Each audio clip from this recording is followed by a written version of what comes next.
America இப்போ Mexico மேல போர் தொடுக்க போகுதா? விமானங்களுக்கு தடை, 60 நாள் கெடு.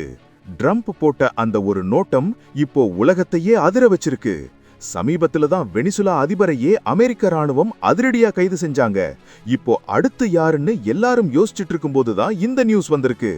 அமெரிக்காவோட FAA திடீர்னு நோட்டம் அறிவிச்சிருக்காங்க. அப்படின்னா என்ன? வேற ஒண்ணும் இல்ல, குறிப்பிட்ட வான் எல்லைக்குள்ள மத்த நாட்டு விமானங்கள் வரக்கூடாதுன்னு கொடுக்கிற வார்னிங். மெக்சிகோ, பனாமா, பசிபிக் பெருங்கடல்னு ஒரு பெரிய ஏரியாவையே 60 நாளைக்கு பிளாக் பண்ணிருக்காங்க. இது சும்மா பயிற்சி இல்ல, ஏதோ பெரிய ஆபரேஷனுக்கு அமெரிக்கா ரெடி ஆகுதுன்னு தெரியுது. நம்ம ஊர்ல இருந்து அமெரிக்கா, மெக்சிகோ போறவங்களுக்கு இது பெரிய பாதிப்பை ஏற்படுத்தும். 100க்கும் மேல விமானங்கள் ஏற்கனவே ரத்தாகிடுச்சு. ட்ரம்போட அடுத்த டார்கெட் மெக்சிகோ தான்னு சொல்லப்படுது.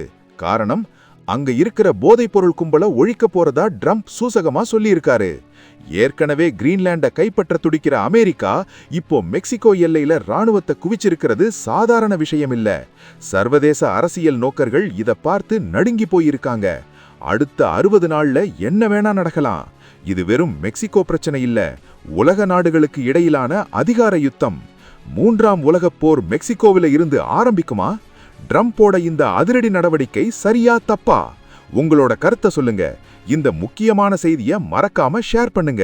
அப்டேட்ஸுக்கு சப்ஸ்கிரைப் பண்ணிக்கோங்க. அதனால தான் கேக்குறேன்.